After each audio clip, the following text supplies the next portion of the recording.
A revista Ensino Superior continua com a sua conversa com os atores mais importantes do FENESP 2025. Já são várias as entrevistas e agora nós vamos falar com Válbio Figueiredo. O Válbio é diretor comercial da Principia, tem um hub de soluções financeiras. É uma empresa que está no mercado, bem posicionada. E qual é a nossa conversa? A gente vai ter um papo aqui sobre o que a IES pode se aproveitar da Principia para consolidar o seu negócio, para crescer. Então, vai ser uma conversa bem informal com o Válbio, que é um profissional experiente no mercado, já está há muitos anos por essa linha na área educacional.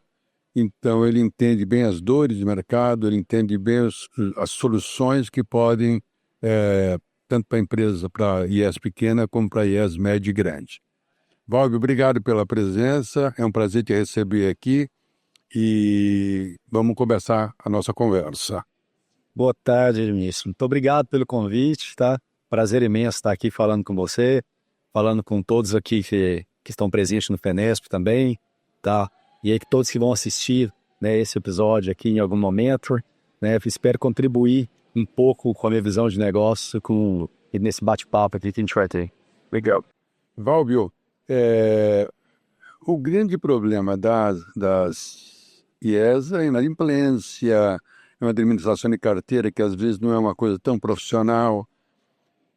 Como é que a Principia se coloca nisso aí? Quer dizer, fala um pouquinho, o que ela pode ajudar a IES a se dedicar àquilo que é o core business dela, que é a educação, que é a formação do aluno, que é, na verdade, fazer com que o aluno se mantenha na escola através de um projeto educacional consistente. Perfeito, Edilson. Edilson, eu gosto muito de discutir e promover uma discussão referente à evasão dos alunos, né? Porque, passado, né, as minhas experiências, né, eu ajudei a contribuir em diversas instituições de ensino na parte de captação, né? Cheguei a fazer os números, em torno de 200 mil alunos captados por ano, tá? E está cada vez mais caro fazer a captação, né? E como que a gente faz para aumentar o número de alunos matriculados, né? Não é só aumentando a captação, mas mantendo eles em sala de aula, tá? E essa é uma discussão que todo mundo sabe, mas discute pouco a respeito, tá? E a Principia, ela nasceu pensada em como resolver esse problema da evasão. Então, essa foi a ideia inicial. Então, as soluções financeiras que nós desenvolvemos, ela tem como foco, tá, pensado na evasão. Então, vou te dar um exemplo, né? Um dos exemplos da evasão é a inadimplência. Será que é a inadimplência? É, porque ela é um reflexo. O aluno que está se comprometendo financeiramente, né, ele está deixando de pagar, tem alguns motivos. Pode ser porque ele tenha dificuldade financeira, e aí o meu produto vai ajudar ele, porque eu flexibilizo um pagamento para ele, mas ele também pode estar deixando de pagar porque ele não está gostando mais do curso. Então, a inadimplência, ela traz luz para esses dois cenários. Ele pode não estar gostando mais do curso ou ele está com dificuldade financeira. Então, o que tiver em dificuldade financeira, eu estou ajudando. E o que sobra, eu mostro para a instituição de ensino que esse aluno está perdendo engajamento. E recomendo, passando uma lista de cada um desses alunos, né? E aí distribuo da forma que for mais interessante para a instituição.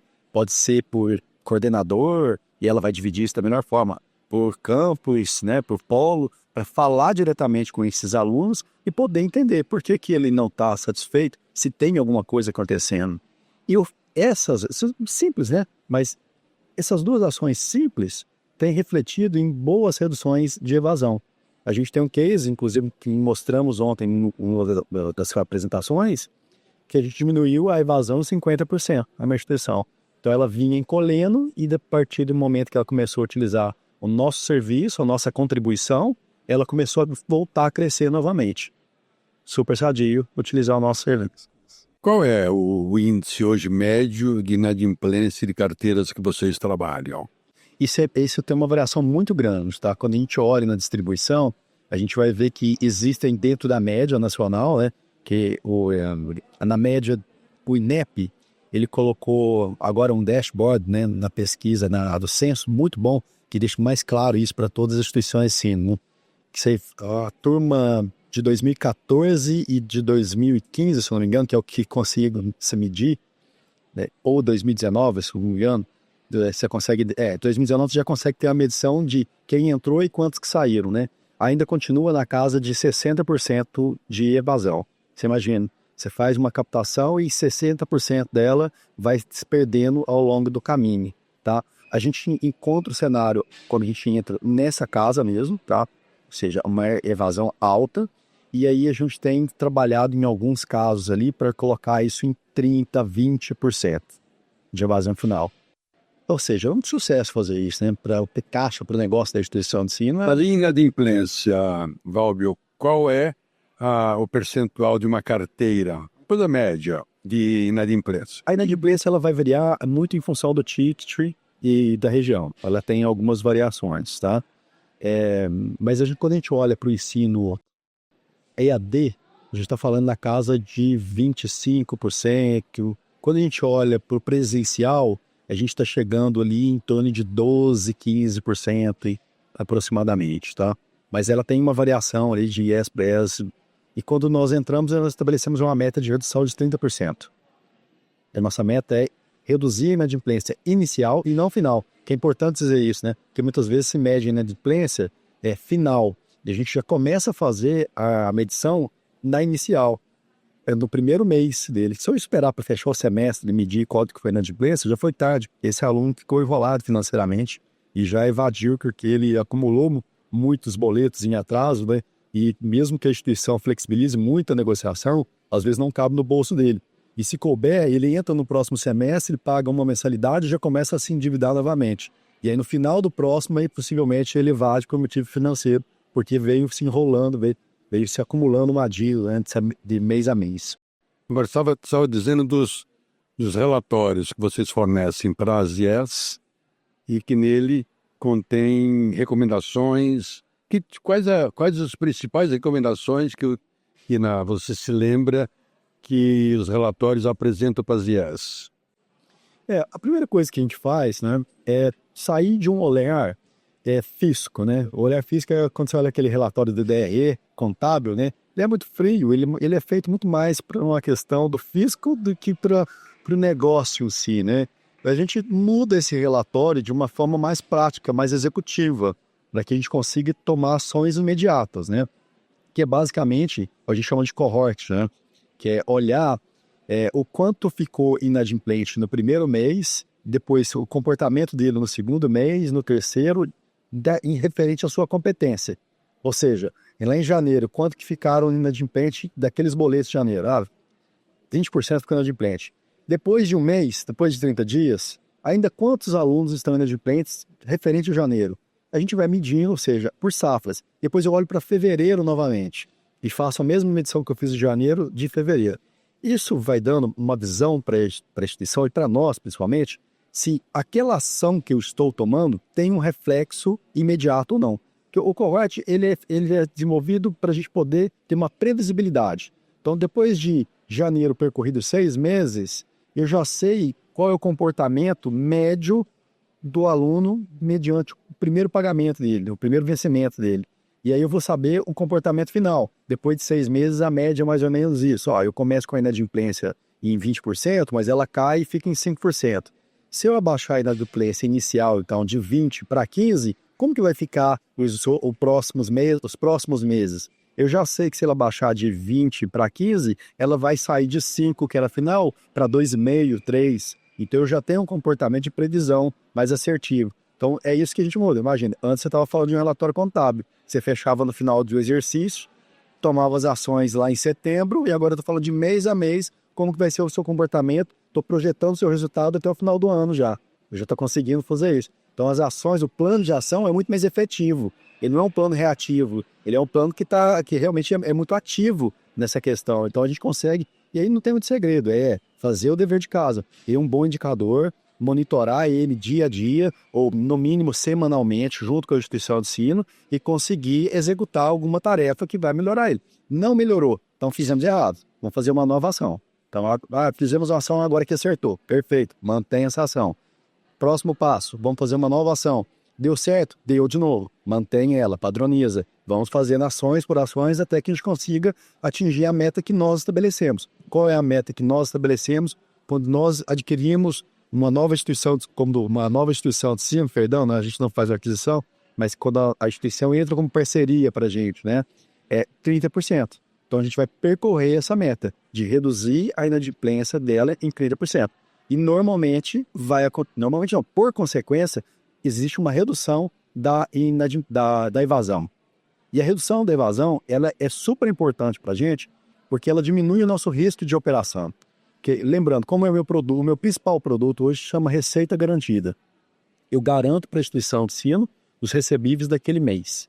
E o risco fica todo comigo. Bom, para quem não entende o produto, pode pensar da seguinte forma. É como se fosse uma venda no boleto, mas com a garantia do cartão de crédito. O que é bom vender no cartão de crédito? Porque você não tem risco, mas você tem uma taxa por isso. Então você pode enxergar mais ou menos dessa forma, né? Então eu faço a garantia do seu recebível. Só que se o aluno for embora, eu vou ter uma dificuldade maior para receber dele. Então imagine, eu fui lá, fiz o pagamento para a instituição de ensino e o aluno tem que me pagar agora. Se ele for embora, eu vou ter muito mais trabalho para recuperar esse dinheiro do que ele estudando. Então o meu incentivo de reduzir a evasão é porque economicamente é importante para o meu negócio. E está super alinhado com a instituição de ensino. Ela está alinhada porque isso vai melhorar a receita da instituição de ensino, vai fazer com que, ou seja, eu quero que o aluno entre e saia formado. Eu pego na mão dele e quero levar ele até a formatura. Porque aí sim ele vai ter uma melhor condição de vida, né? Porque eu sou fruto da educação, minha vida transformou depois da educação. Então eu acredito muito nisso. E a maioria, né? A gente sabe que tem um outro que fala, a educação não mudou minha vida. Tem uma parte que realmente não dá mudar, mas é muito em função daquele indivíduo. Mas quando você olha uma massa crítica igual a nossa, com mais de 500 mil alunos ativos na nossa plataforma, né? Quando a gente faz isso, o resultado está ali, né? Está no crescimento, está na nossa eficiência de fazer isso. Mas, Valber, você está dizendo que você diminui a inadimplência. Isso significa, então, que a inadimplência não é só uma questão financeira. O aluno não deixa de pagar apenas quando ele não tem dinheiro. Ele deixa de pagar em outras circunstâncias? Eu elenco isso em 3 grandes motivos, tá? Eu me enquadro numa delas, né? Em qualquer pagamento que eu faço. Uma é a desorganização financeira, tá? Tem muita gente que esquece de pagar na data do vencimento porque é desorganizado. Simplesmente por isso. Ou porque é difícil. Isso também envolve uma parte do nosso processo que auxilia muito, que é eu mando uma mensagem para o aluno no canal que ele usa. É o WhatsApp. É caro mandar mensagem no WhatsApp, mas é o canal que ele usa. Senão ele pode entrar num app, mais um app na lista gigantesca de app que ele tem no celular, mas o que ele usa é o aplicativo diário, é o WhatsApp. Então quando ele recebe por ali, o acesso dele é muito mais rápido. Então beleza, não esqueça de pagar seu boleto, a data de vencimento é hoje. Se for no sábado, aí eu tenho um planejamento. Eu preciso mandar no sábado, que é a data de vencimento, mas ele vai pagar na segunda. E na segunda-feira eu mando um lembrete para ele novamente. Então eu vou ter uma ação para ajudar a ter um controle desse aluno que é desorganizado financeiramente, tá?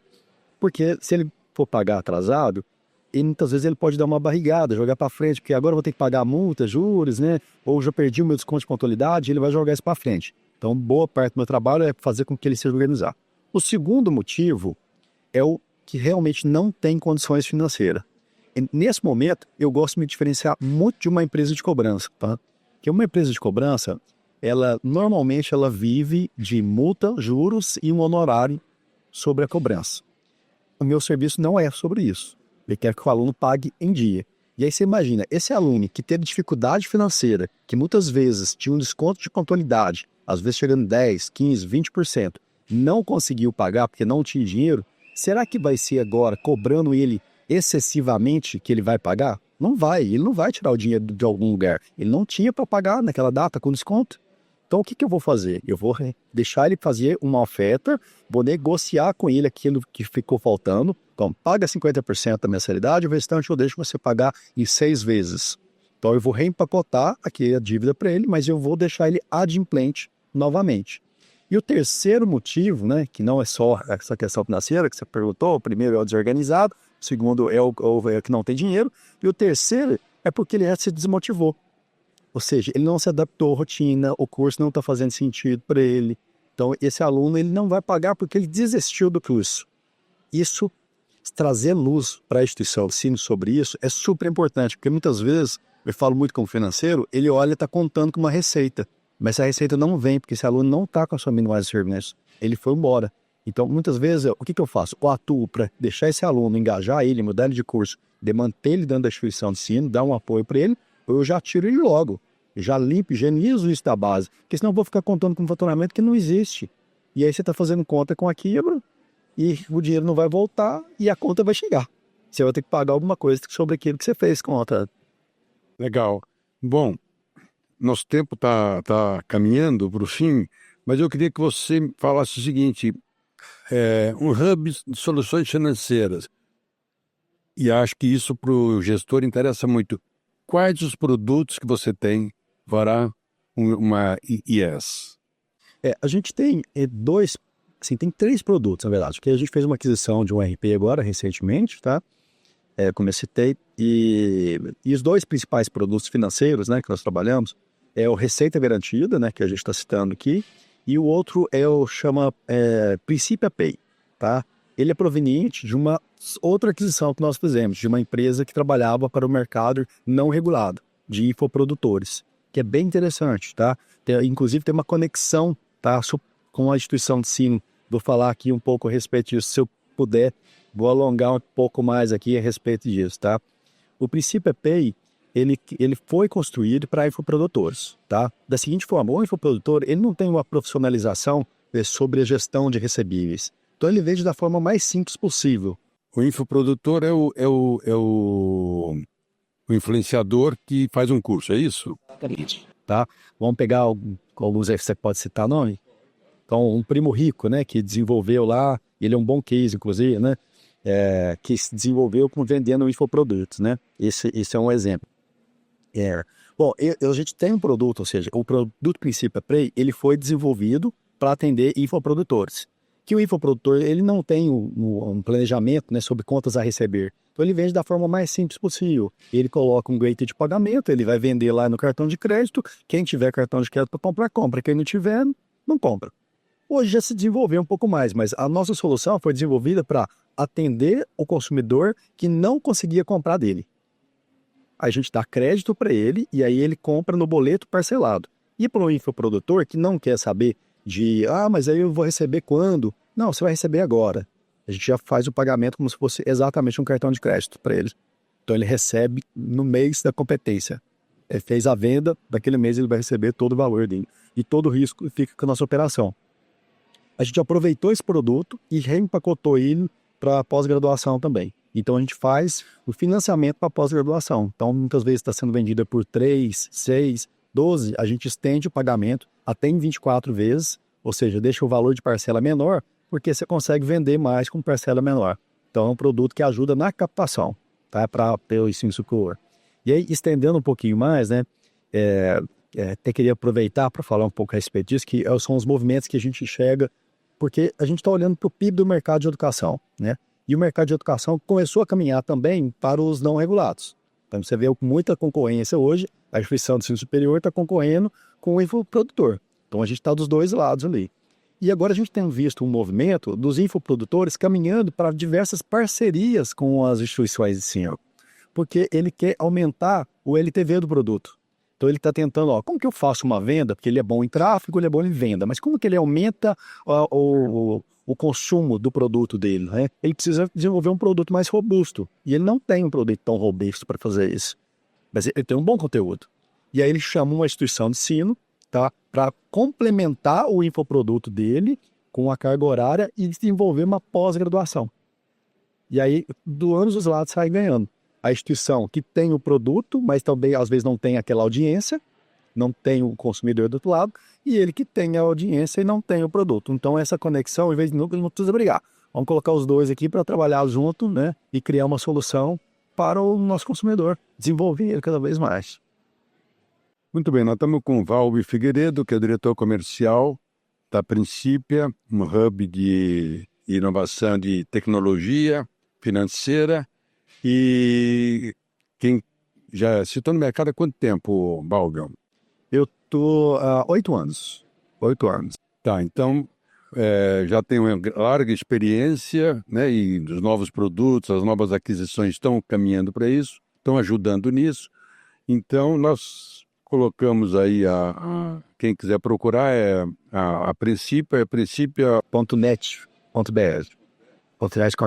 principioeducação.net.br e fala lá com o Válbio e vai resolver todos os problemas, ô Válbio? Pode me procurar, a gente vai caminhar todos os problemas. Se estiver na minha mão, vai ser resolvido por mim mesmo. E quando tiver, eu vou endereçar o problema, com certeza. Legal, Válbio, até o próximo FENESP. Um grande abraço e um bom ano para vocês aí. Muito obrigado. Obrigado pela presença. Esse ano foi excelente o evento, gostei muito. Quem não veio, perdeu o evento, porque foi excelente aqui. Muito bom rever os amigos e fazer negócio, principalmente. Legal, um abraço grande. Abraço.